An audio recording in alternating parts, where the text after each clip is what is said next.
Places from foreign places talk about taking over. We ain't backing down. We ain't giving up no mountains. We ain't giving up no tree. We ain't giving up no river that belongs to we. Not one blue sake, not one rice grain, not one caress, not a blade of grass. This land is all I know. We gonna make it somehow. We will bend like a bow and never break. Our fathers came here and they lived and died here, and we ain't moving nowhere. I'm live. Cause we ain't giving up no mountain. We ain't giving up no tree. We ain't giving up no river that belongs to we. Not one blue sake, not one rice grain, not one caress, not a blade of grass. We love the open country of the Rupununi and the S3E16. Take time on night, though we may criticize it. This is our home, we love it, and we need to keep it. We have that right, so we ain't giving up no mountain. We ain't giving up no tree. We ain't giving up no river that belongs to we. Not one blue sake, not one rice grain, not one caress, not a blade of grass. So we ain't giving up no mountains. We ain't giving up no tree. We ain't giving up no river that belongs to we. Yep. How are you doing, good people? How are you guys doing today, good people? Welcome to International Podcast, Below the Belt. Who Vex? Good to see each and every one of you. Good to see each and every one of you, folks. Welcome Below the Belt. We broadcast live from the national capital city of Georgetown here in Guyana. We trust that you guys are great. We trust that you guys are excellent. We trust that the weekend is off to a fantastic start. Good to have you folks here. Claudette Bovell Lewis. What kind of weekend are you folks having? Do let us know. Brenda Braffett and Alana Tang from Port Kaituma. Audrey's here as well. Audrey Winter, that is. Carol Anderson. June Daniel McKinnon is here too. Beryl Crawford. I see Lancelot Kelman is here. Yvonne Ramasar, not to be left out. Lancelot Kelman. Good to have each and every one of you folks. We trust that you guys are well, and trust that you guys are going to stay well. We hope you got some plans for the weekend, whether you stay in and just have some quietude, as I'm looking forward to, or you go out and try to see what's happening on the outside, guys. We hope that you stay safe and have a fantastic time. Whatever this you're going to be doing, you're catching up with some reading, you're going to be doing some cooking, or you're celebrating a birthday. Vanessa Hackett, hey Vanessa, or you're celebrating a birthday, guys. Let us know if you're hearing us loud and clear. Do let us know, good people, if you're hearing us loud and clear at your end. Please and thank you. Good to have each and every one of you here. We are very, very happy that you good folks are here with us. Of course. We'd rather it no other way. So good to have you, wonderful, beautiful folks. We ain't giving up no country. We ain't giving up a blade of grass. Let them boys know for me. Let them boys know. How you all doing, them, man? How was the weekend started? How was the Saturday started for you folks? I see Carol Chester's here. Technician Carol Chester's working today. She says yes, I guess that's hearing us loud and clear, of course. Vanessa Hackett says loud and clear from Brooklyn. Good to have you, Vanessa. Edward Gonzalez from the Bronx. How's it doing down there, Edward? How is it doing down there? Well, Crawford says loud and clear. Terrence Perry is here as well. Hi, Terrence. Good to have you, Terrence. And all the other folks joining us. Good to have you here. Peace and power. Yep. Vanessa said, I there walk by. House don't build itself, Vanessa. House don't build itself. The car don't pay for itself. Gotta work. We gotta work. Good to see DC is here and Paulette McDonald. all the other folks who are joining us for our weekend review today. A couple major things happened over the weekend, folks. A couple major things. Y'all watch y'all by Jack Deere yesterday in the press conference. Y'all had the stomach for it. I wasn't having it. Something I ate earlier in the day, my stomach was kind of churning up. And then I saw there's a press conference by him. Well, is either one churning or the next. I couldn't manage two. So I picked my poison. And I didn't take Jack Deere yesterday. I didn't take on Jack Deere. Apologies. I didn't take on Jack Deere at all. Beatrice Selby. Beatrice said I did to work too. Yep. House and car don't bill and pay for themselves. No. Gotta work. Bring in the big box, folks. Shakira Phillips is here. Carl Fordyce. Unity Elias and Maxine Still. Good to have you, folks. I see Janice McPherson has joined us. Thank you, Janice. For joining us, folks. As you come on, don't wait. Share the damn live. Smash that emoji button. Partner with us. Good to have you folks here. Shakira Phillips, Vanessa Hackett, Terrence Perry, Janice McPherson, Carl Fordyce. Good to have you. Basil Clark. Basil, how's the weekend going? How is the weekend going for you folks? What are y'all doing? Some of y'all still in bed. Some of y'all walking around the house with the house clothes on. You know the house clothes? The t-shirt, they got a hole in the shoulder and so on. Yeah. In the house clothes. Desiree Duncan. Good to see you, Desiree. Desiree says, listening from Alabama, where it's sunny, 87 degrees outside. That looks like it's going to be pretty hot there. It looks like it's hot there, Desiree. But good to have you. Ricardo Charles is joining us from New Jersey. Good to have you as well, Ricardo. Yvonne Ramasar, Debbie Willis, and Basil Clark, Camille Gums, Alana Tang, and Doric Best. All the other folks who are joining us. Folks, some of the clips we showed last evening and we'll rehearse today again were a little low, and that is how they were recorded. That's how we got them. And even though the folks sent us a better quality today, we weren't able to cut them in time for you guys. So you're going to bear with us. I hope you're in a quiet environment where you can maximize the audio. I see Edward Broom says it's hot in Alpha, New Jersey. Yep. Alpha, New Jersey, Edward Broom. Great. Guys, if you can snap a picture where you are outside your window and show us what's happening there, we'll be grateful. And share it in the comments. Y'all know how we do it. Share a picture from all these exotic places, from all these beautiful exotic places you guys are joining us from, and let us get a peek. You know, I'm being tantalized here. My traveling taste buds, you know, being tantalized here in New Jersey, Alabama, you name it, Atlanta. You know, Guyanese are all over the world and contributing in positive ways to lots of the societies that they inhabit. I'm very privileged about that, keeping the nation's flag flying high. Very proud about that. Very proud of you guys who are out there working hard to make a difference. And some of you, you know, to varying degrees, send home the remittances that folks like us wait patiently for. Or else you're not gonna make it in this place. You're gonna make it. You don't know if you can get a little remittances from you guys overseas. You're gonna make it here. We done crash and burn a long time ago, right? All the backbone pinching through the clothes, collarbone showing, jawbone stick out. Things tight, people. Things are rough at the center, rough globally. But in countries like this that are perennially mismanaged by the PPPC administration, it's even worse. Colin Waterton, and I see Shakira Phillips and Carl Miller and Anna Tang and all the other folks. Welcome to Below the Belt, or the national podcast broadcasting live from the national capital city of Georgetown here in Guyana. I heard that your boy Jack Deere wants to take away some subventions to some black organizations because he feel, you know, they get into fronting. They get into fronting in national issues and talking about apartheid state and so on. So your boy want to take away some of the funding from those organizations. Well, let's see how that goes. Muriel King, Alana Tang, Donna David. Donna, how are you doing? Camille Gums and Carl Miller. I see Anthony Jarvis is here and Nicola Daniels. It's good to have you.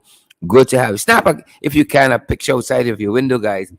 and shared on the timeline for us. Muriel King is joining us from Toronto, Canada. She says it's very hot and sunny in Toronto, and she is watching and sending us lots of love.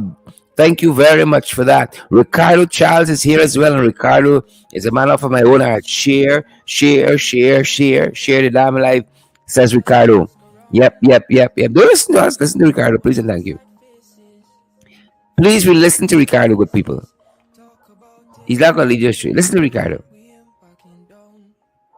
Good to have you folks here. Wherever around the world you guys are joining us from.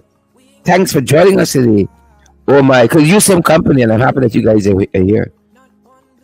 Could use some company, and I'm so happy you guys are here. Person power. Good to have you folks. Well, what a week we've had, guys. What a week we have had. What a week we've had. What a week. What a week, folks. Take the opportunity, Nicola Daniels and Yvonne Ramassar, to share the live for us. Smash that emoji button. And folks, we're going down. Share the live that others get valid, credible information. Valid, credible information, guys. That's how we want to do it. So we're starting with a review from Monday, the 15th day of August. Monday, the 15th day of August, folks. What a week it has been. We brought some stuff with us from the whole week. All right? We had brought some things over from the whole week. And we're going to touch on that first. And then we're moving forward, guys. We're moving forward. Pay some power, guys. Pay some power. Share that live broadcast for us. Smash that emoji button.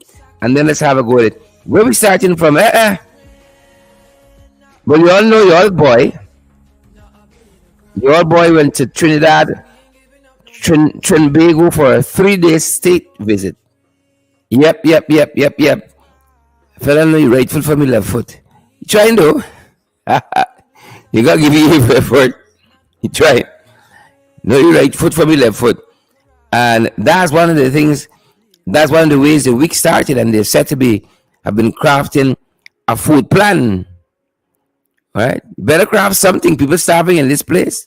Up in the hills, it's hard times. So we gotta craft something, folks. We gotta craft something. It's just you better craft something. Food, a food plan. You know, this government is doing so poorly. You know, in providing for its people. I don't know if this is gonna ever come to fruition in any meaningful way. A food plan. Because it's even one thing to craft it, is to execute it. To execute. Good folks. That's the crux of the matter. To execute the thing. And so we saw there your boy in Trinidad as the week started in 3 days. State visit to Trinidad and Tobago was accompanied by the installed First Lady Aria, and their son accompanied them as well. You know, and that's how the week started. Well, you know, when it started like that, ain't get much farther to improve. There's it. That's the ceiling right there. And it didn't disappoint. The week did not disappoint us at all, good folks. It did not disappoint us the least bit. Right? It didn't disappoint us the least bit, because that's just what we get. That was the ceiling. Look your boy in Trinidad. Taking the guard of honor, folks. Taking the guard of honor. Right? Trying the thing. It is what it is. But they were there. Among the things they discussed is this development of a food development plan. Part of what was discussed there in Trinidad with his counterpart, Keith Rowley. There's only after Jack Dewey said Trinidad falling apart. And you had all the whole dust up there. That diplomatic snafu. It only happened afterwards. He For his part, big head, he was nowhere to be found, nowhere to be seen. MIA. He wasn't going to company Ali. And they know who, they know who the bad for. They know who the bad for. You hear me? Them boys know exactly who the bad for. Now we run things, things don't run we. Know who the bad for. He should have gone tell the Trinidadians the country falling apart. Eh? Tell the Trinidadians the country falling apart. Give you the Rav Gonzalez special. The Rav Gonzalez special. Here is your finale, folks. Trying to find his footing. Trying to find his footing.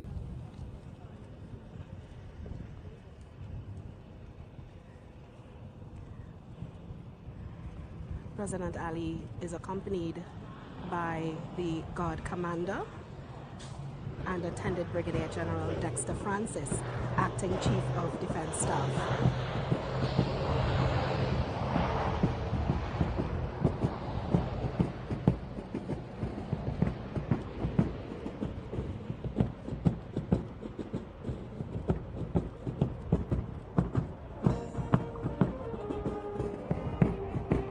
In the background, we're hearing music from the Trinidad and Tobago Defense Force Band.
If you're just joining us on Talk City 91.1 or on any of our social media platforms at TTT Live Online, you are witnessing the arrival of the President of the Cooperative Republic of Guyana, Dr. Mohammed Irfan Ali, to the shores of Trinidad and Tobago.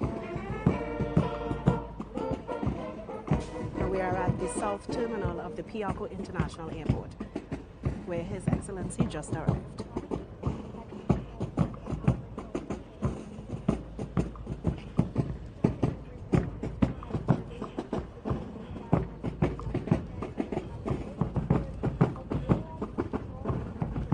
Now, at the conclusion of the inspection, His Excellency will return to the saluting dais, escorted by the Guard Commander and the Brigadier General Dexter Francis, who is the Acting Chief of Defense Staff.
Yep.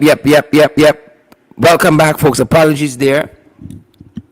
Apologies there. The technicians are very, very keen. Technicians are very, very keen. I was saying there, I was remarking there, thanks for alerting us, and that I allowed the video to run for a little bit, guys, because I was enjoying the pulsating music. And if it's one thing you should know about Trinidad, where I had the privilege to live a little bit, those people enjoy good music and just enjoy life to its fullest. And that captivated me, taking me back in a little way to May 2015, when His Excellency David Arthur Granger was sworn in as president at the National Stadium there.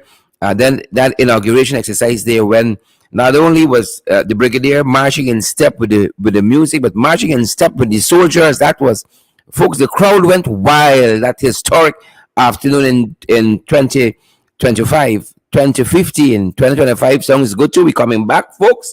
We coming back. 2025, that historic afternoon there in 2015, marching in step. We hadn't seen anything like that for a generation.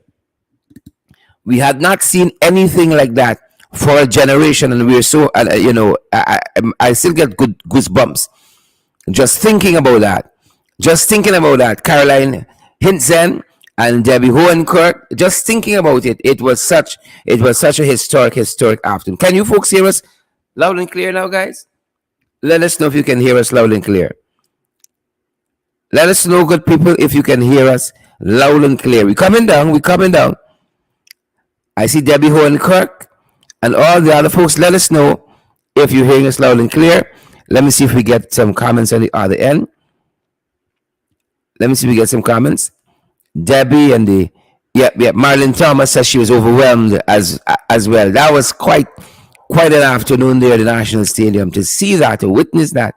A head of state so disciplined, so such impeccable character and all of that. Not now. This is a long time, folks. So that's how the week started. Them boys trying to craft a food plan. Now this is in part of that wider initiative of the CARICOM community to bring down food imports to bring down food imports by 25% by 2025. Part of what we have said we're contributing towards that as a nation. Part of what them boys want to do is this shrimp business, brackish water shrimp, Pacific white leg shrimp, shrimp research, shrimp. Our future, folks, hinges on shrimp. Shrimp, folks, for those of you who don't know, is a fat coarse one. But you see, shrimps, is a different story. That's the fine, that's the little one. The fine one, that's the shrimps, ST. Shrimps, but the shrimp, that's the expensive coarse, good one. So they want to do a lot of shrimp work here. A lot of shrimp work, brackish water shrimp, Pacific white leg shrimp, shrimp research and development. They want to increase poultry production, well, in trouble with that one.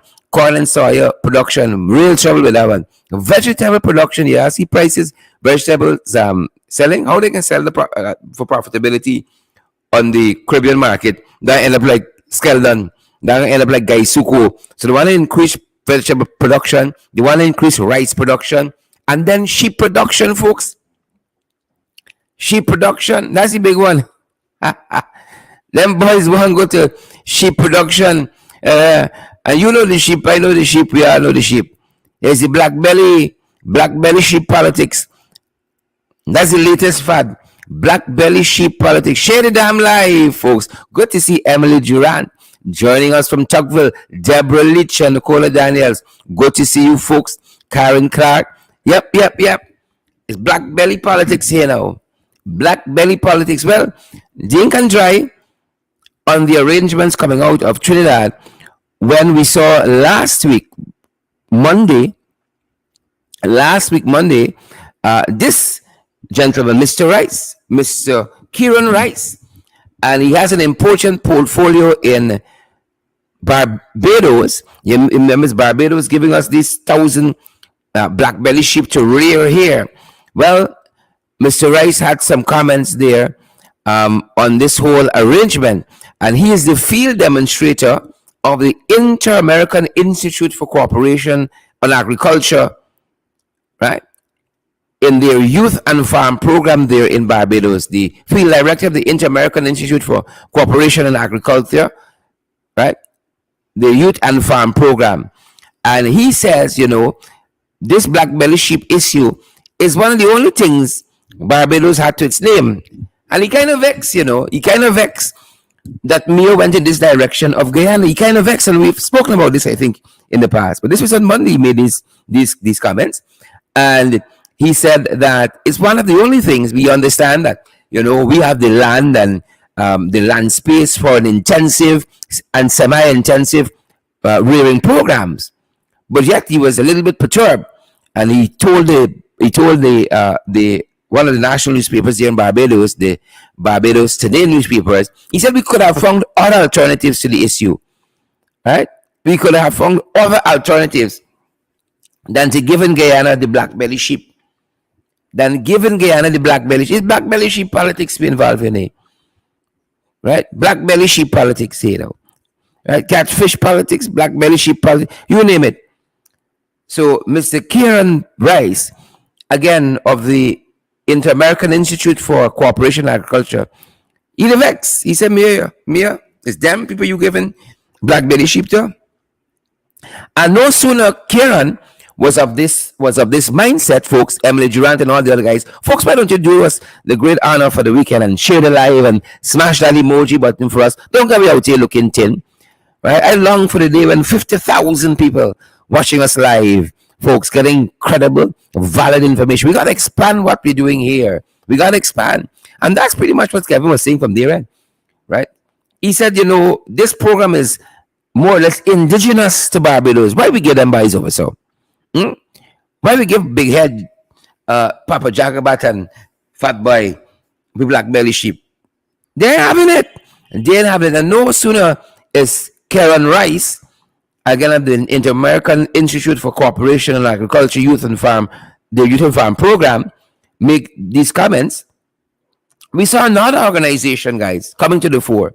Another organization, apparently this thing is not as is not heaven and earth, the black belly sheep business, as people are trying to make out. Right? It's not the heaven and earth as people are trying to make out. Folks who sharing it, like, I wish I had a bell today. You can hear some natural songs filtering, and that's how we like to do it. Easy on a Saturday, folks. Easy on a Saturday. Right? So Karen Rice was of this opinion here. And then as the week progressed, we saw another group. This is the Sheep Farmers Incorporated of the Barbados Agricultural Society. But this was the done here. Them boys say black belly sheep and profitable, The black belly sheep business, ain't profitable. And we said, wow. But when you went Ivor University and drop out UG second year, so you don't like too much of study and assignment and research and them kinds of things, due diligence and so forth. You see, when we tell some people due diligence, they think we cost them. They think we just tell them about the parentage. Them boys like all them fancy things, due diligence and research and, environmental impact assessment. No. Right? Hand, foot, and mouth disease. They ain't concerned. Bring them. So the first batch of the black belly sheep have arrived, believe it or not. We haven't gotten the full 1,000 quota that is promised. And of course, as Karen Rice said, is to help us to, because we have the land space for intensive and semi-intensive agricultural pursuits like this here that needs the land space, then by dash the black belly sheep in the chest. Gail Beckles Rogers, Loretta Argyle, in the chest the dash the black belly sheep. And so we're watching it. I don't know about you, but Tara Subaran, if you had a choice between believing the PVP and the Barbadians and the black belly sheep, who you taking, Tara? I think I know Tara answer, right? Dressalam, is it Drelsalam? Or is it Drelsma? Drelsma, I can call my own thing. Melinda McKenzie, right? If you had an opportunity to choose between whether you can believe the Sheep Farmers Incorporated of Barbados, of the Agricultural Society, or the PPP, which side are you taking? Isabella Butchers, DC, Ghana Spectator, what side you taking? I think I don't get a spectator's position here already. If you got the chance, well, the people tell us black belly sheep not profitable. Right? From catfish to black belly sheep. It's a whole animal farm here, is the whole animal farm outside. Folks, share the broadcast for us. Smash that emoji button. We want as many people to get valid, credible information. Yep. So that's how the week start. The Barbadians not having it with this black belly sheep business. They're not so convinced. And if you can't convince them, gotta watch that. You gotta watch that. Mere dash some black belly sheep in his chest, and next to his hand, foot and mouth diseases, scabies, is it's chicken pox, monkey pox, smallpox, you name it. Problems in this place. With this black belly sheep business. Them boys not having it. And I believe the Sheep Farmers Incorporated of Barbados, if they say so, they know up them on the ground by them. Right? If it's so nice, they want to pelting them over here.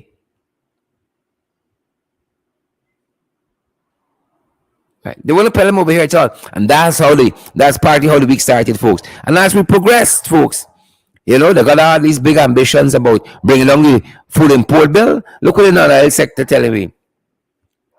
Look at the non-oil sector telling we good people. Sugar down. Right? Rice production down. Remember, I told you they want to increase rice production as part of this, bringing along the food import bill for the Caribbean. Well, how we can do that if we're not producing rice even in domestic quantities? Just now is the rice shortage. The line's going to be as long as the lines were last Sunday, heading up to the horse racing meet day in Region 5. Rice shortage looming. There is that, and then there's reduction in bauxite. There is reduction in bauxite, folks. And then reduction in gold production. Every non-oil sector under pressure. Every non-oil sector under pressure. Pressure bus pipe. Nicola Daniels, Carl Miller, and all the other good folks. Pressure bus pipe. How things looking at y'all in? How y'all pocket the y'all pocket tailored shirt? Them boys are right here. Right?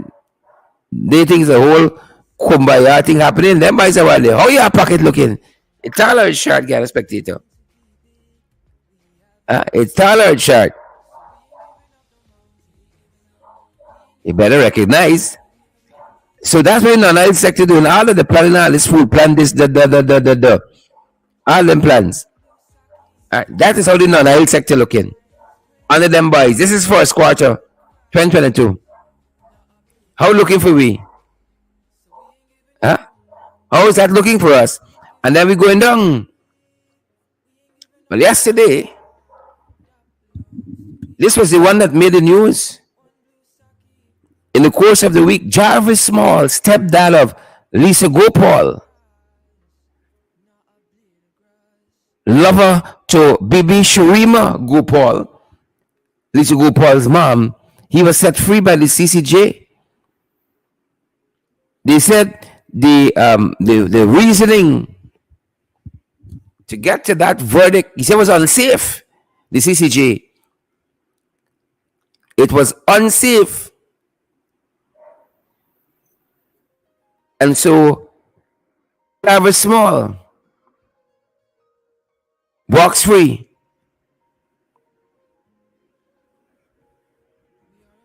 Jarvis Small, folks, walked free yesterday, initially given a 45-year sentence, along with Bibi Sharima Gopal. He walked free yesterday, and Sharima has had her sentence brought down from 45 years to 25 years, and 5 years will be subtracted from the time she went on remand. It's quite interesting. A lot of folks don't like this judgment. I know how to say it in a good way, but a lot of folks don't like this judgment at all because they feel that Jarvis Small played an integral role in the demise of Lisa Gopal, that Queen's College student whose lifeless body was found stuffed in a suitcase along with some other items there, and there's a lot of conjecture and allegations that it was overland that was bequeathed to her. The stepdad and mother were after. Well, Caribbean Court of Justice said yesterday,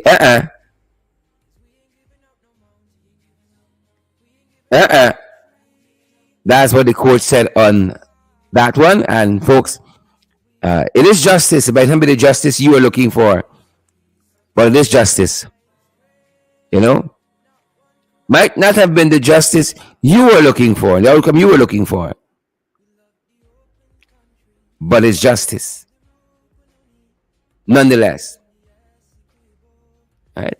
It was justice nonetheless. And I'm trying to look for the exact phrasing in which the court said it. The direction that case went in was unsafe. Trying to get the correct phrasing of that. But I know how you guys feel about this one because I've been going through the comments and we've all walked through this as a nation. This was like the OJ Simpson trial. It's just never ending. The Nitsugo Paul story, just never ending. And clearly, from looking at the information available to them, the court felt that the mother had some culpability here. Clearly, they felt the mother had some culpability. Yet, thinking that her sentence of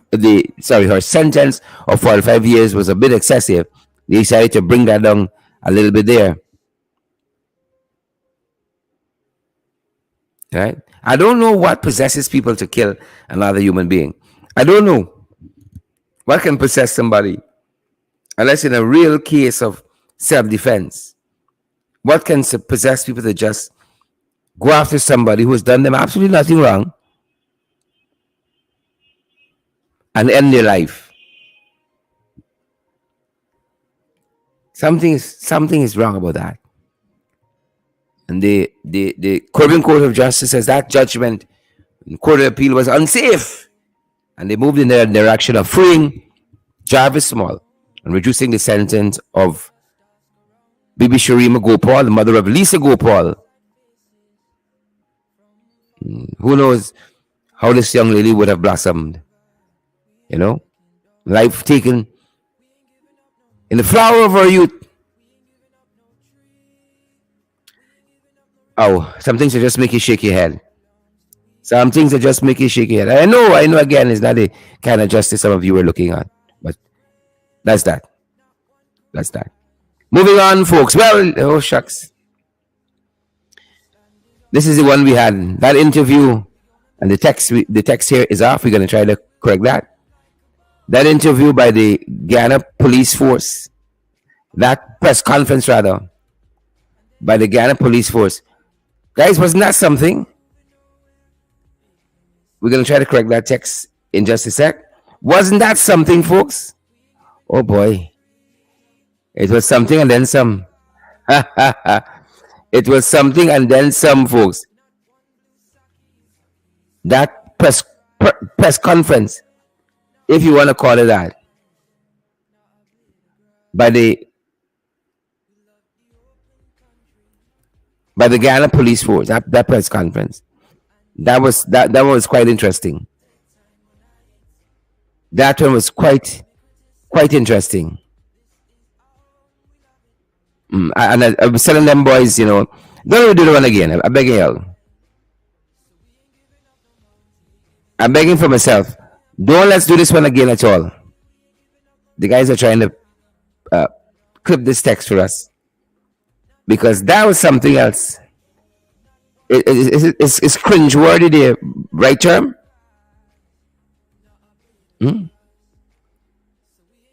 Is cringeworthy the right term for that piece? That press conference coming out to the Ghana Police Force, right? And you all know a day before that press conference, which is, I think it was last Wednesday, the Commissioner of Police, acting Clifton Hickens, had said the allegations by Bascom, Joan Bascom, that is wholly unfounded. He ran out blocks and told us that very early. Wholly unfounded, he said. Wholly unfounded. Folks, Ghana different, Ghana different. The DVP has the case. Some of the officers implicated got their own personal lawyer. But here the police force and the upper echelon, the upper shallow, in the Ghana police force, them boys run out and say,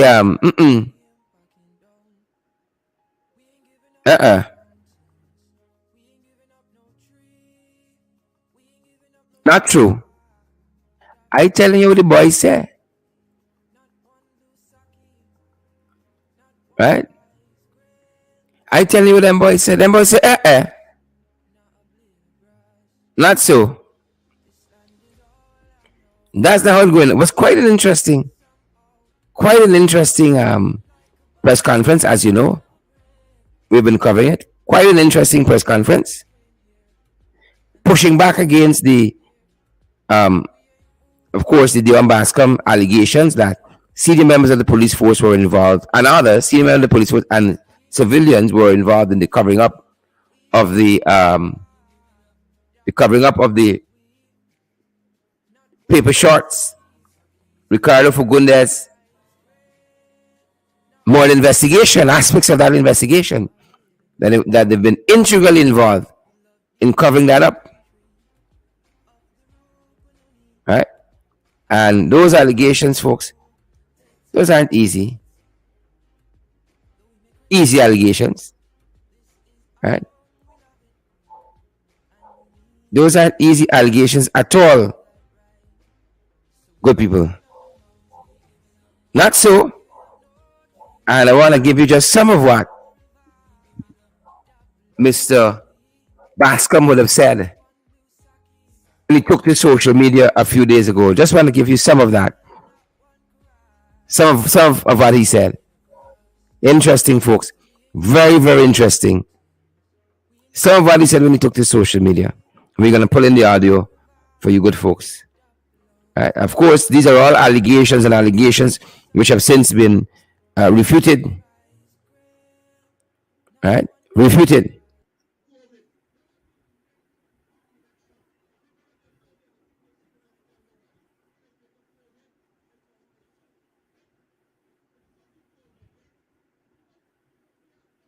She end up getting fucking COVID from looking me after. She run and go away after me. She stay and look me after. And she end up getting fucking COVID, right?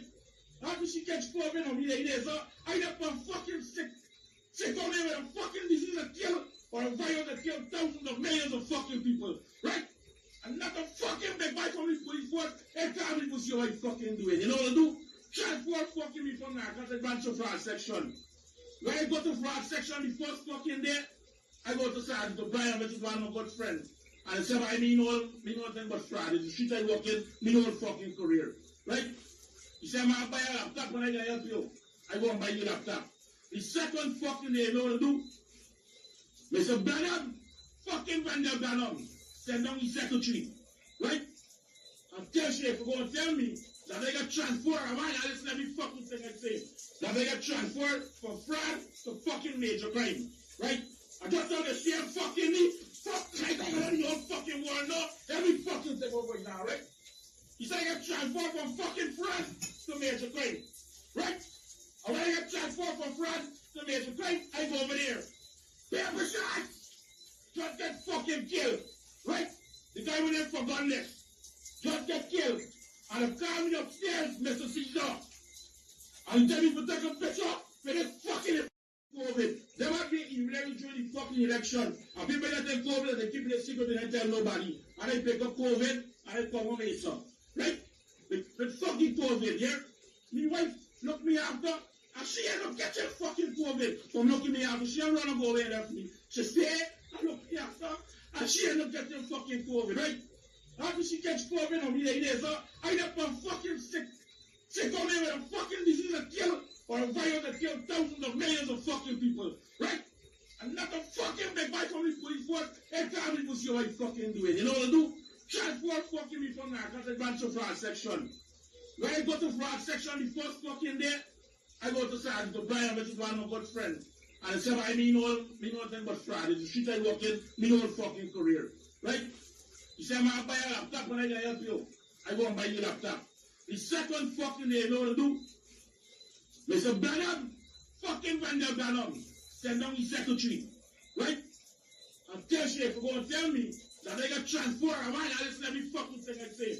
That they got transferred from fraud to fucking major crime, right? I just know the same fucking me. Fuck, I don't know fucking want to know every fucking thing over now, right? He said I got transferred from fucking fraud to major crime, right? And when I got transferred from fraud to major crime, I go over there. Paper shot! Just get fucking killed, right? The guy went in for gunless. Just get killed. And the car me upstairs, Mr. Caesar. And tell me to take a picture for this fucking COVID. They want me irregular during the fucking election. And people that take COVID and they keep it a secret and they tell nobody. And I pick up COVID and I come home and son. Right? The fucking COVID, yeah? My wife look me after and she end up getting fucking COVID. From looking me after, she ain't run and go away and left me. She stay and look me after and she end up getting fucking COVID, right? After she gets COVID on me, I end up fucking sick.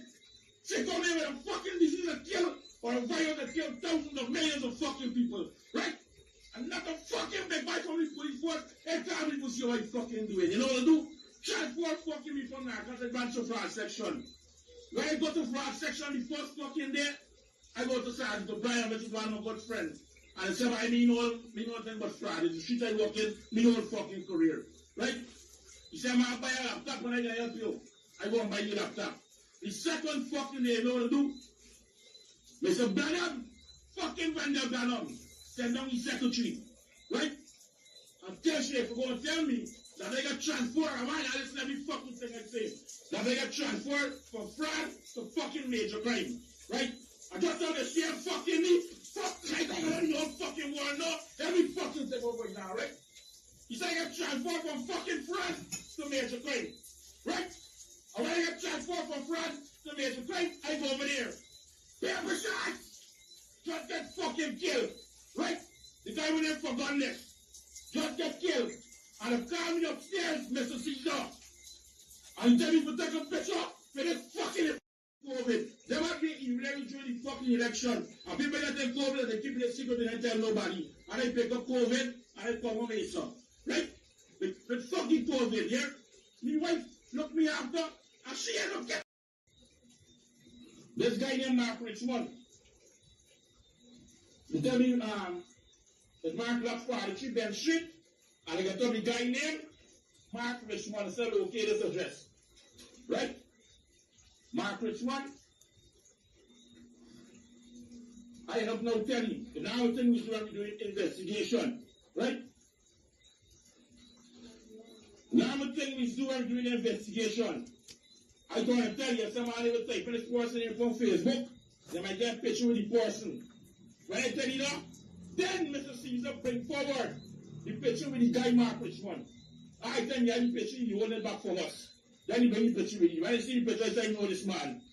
I say, this man don't live bench, he live at, he's like the police on the road. I say, this man don't live bench, he live at, I know he's growing up, because I from lunch. When I tell you that, you tell this man, I hear the man said bench, I will bench, don't okay the address. Right? When you say I will bench, okay the address,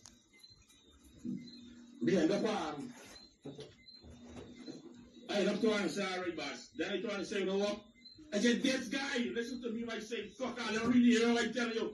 Because all the other police was good police, and I get if I don't get out of attack, let them come and kill me. The world know. If I dare, you see, he's a black more fucking as him, have to kill me. Right? When nobody got goes by plane, I can tell you all every fucking thing, let them come in the house and kill me or kidnap me. Yep, and those were just some of the allegations that were made. Of course, they've been stoutly defended and pushed back against by both Mark Richmond and Azuddin Mohammed and Mr. Mitchell Caesar and all the folks who were named and allegations were made against. They've all pushed back against that, and that's some of what we picked up, guys. During the course of the week. And so again, there we were at this press conference out of the Guyana Police Force. You know, some of the information we picked up on that front, and this is some of how that press conference went. For instance, Mr. Branham at the press conference pushed back against the Bascom notion of Bascom being at the crime scene, and the kind of equipment that they would have had, and what was triangulated and all that kind of technical stuff, push back against that during the course of the press conference. Here is some of that. Now, if I had been actually in the investigation, there was no, his name was Marcus, not an shot man, because he didn't behave. So you have the information there. They use everything and they try out and that's what they get those fucking technologies for. You understand? The park up outside, we park up outside, you have to open the laptop and you take and check the number, because they mark which one number, they show that it was on the spot, and the night he's fucking shooting up paper shards. Mr. Bascom's claims are absurd, ridiculous, and at the same time hilarious. I've had colleagues from other Caribbean territories who called me and asked me to borrow that device that we have, whereby you can go to a scene, a crime scene, and input the number for a suspect, and automatically the number comes up. Let me state clearly that the Guyana Police Force does not have any device to identify criminals at a crime scene, as was falsely peddled by Bascom. For the Guyana Police Force technical officer, we have one technical officer. Yep. One technical officer, folks. That's how some of that went down at that end. They also talked about. Well, the question was asked. Why this unusual step to do all this press conference and all of that? By Big Uncle God mostly asked that question. Why this unusual step to do this press conference? If the lawyer, some of the officers implicated already have lawyers, the case is before the DPP with no conclusion as yet. Why the police force has come out, pronouncing on the guilt of Bascom and malice, and trying to get in front of his own reasons for saying what he has said and making the allegations. This is again the Guyana Police Force press conference, and this is the crime chief Wendell Branham on those points. Gordon Rose, the news source. Mr. Commissioner, quickly, this seems like a very unusual step. The Guyana Police Force, after putting forward a case to the DPP and awaiting advice, coming out to present evidence to the media. There was no press conference when Pagundas was shot. There were no press conference with so many other high-profile cases. Why the need to come out and do a PowerPoint presentation to go line by line if you're so convinced that what this gentleman has been saying is all wrong? Gordon, have you been directed to come before the media? No, first of all, I'm the acting commissioner and I'm superintending over the force. And the second thing is, it's a sergeant of police making these type of allegations. And so that is a senior subordinate officer. And we thought it is necessary for us to do just what we did here, have a press conference to clear that.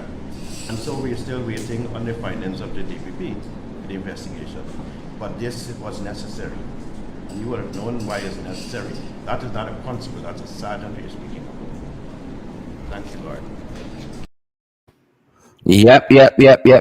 It's quite interesting because some of these charges, even the police, some of the allegations have admitted Bascom made since in February of this year, and it's kind of mind-boggling how nothing has been done. Or in the case of the crime chief, who has said that the police don't investigate threats against police officers.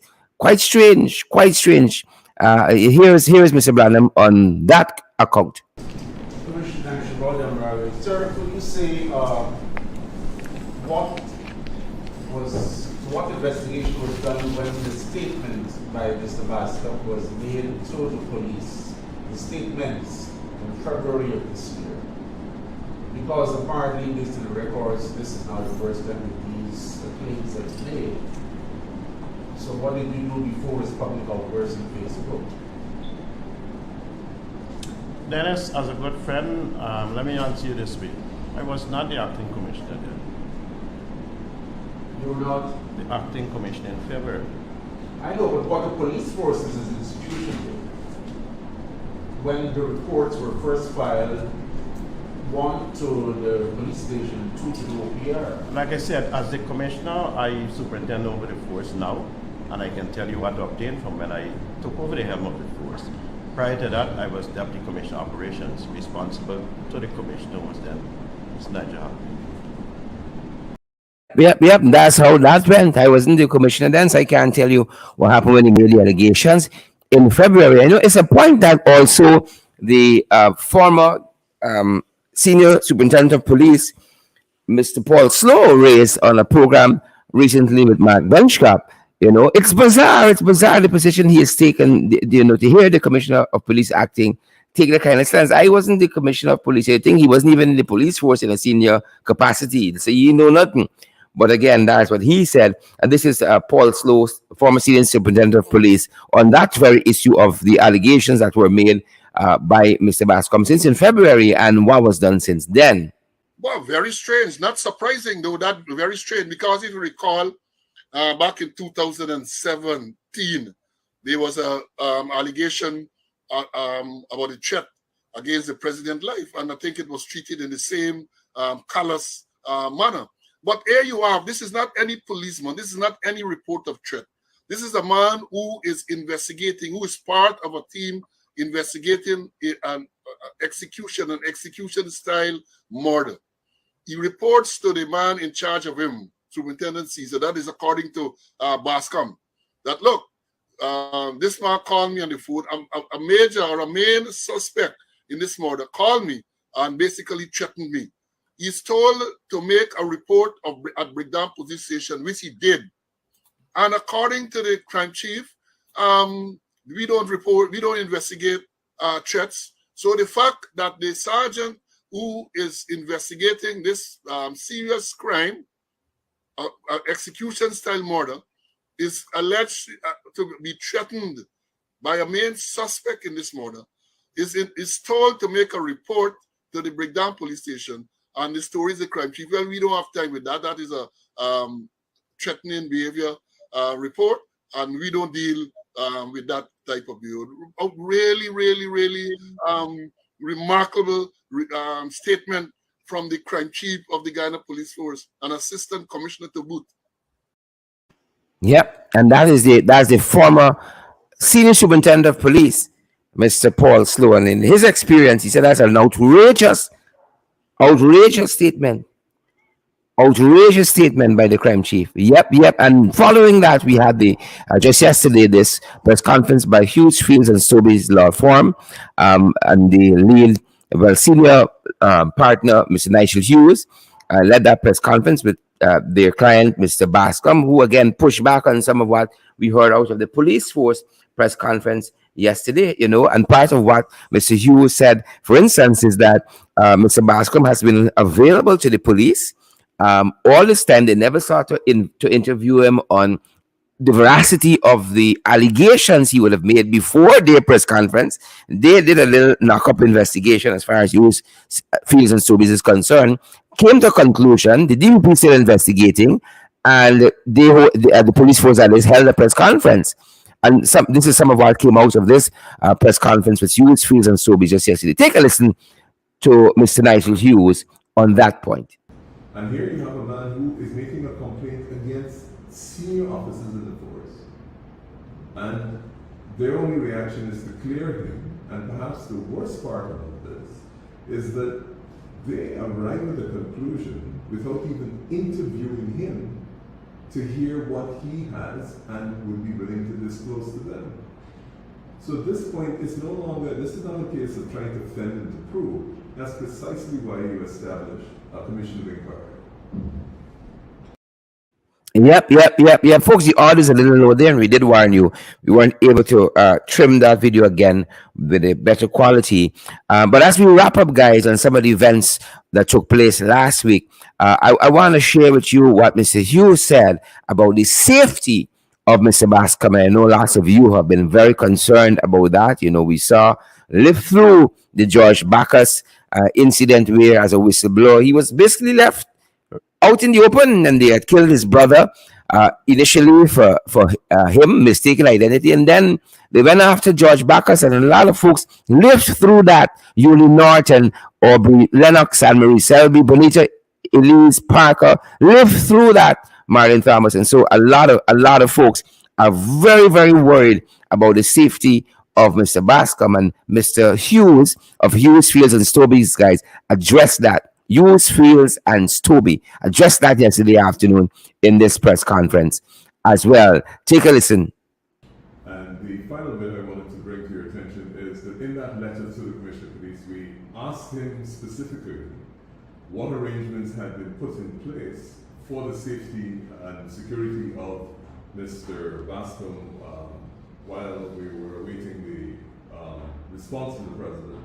And we asked him to allow him to go on special leave while the President determines what his actions are going to be, because Mr. Bascom is assigned to a station in Essequibo, and we all know that getting from Georgetown to Essequibo affords several opportunities for unfortunate events to take place.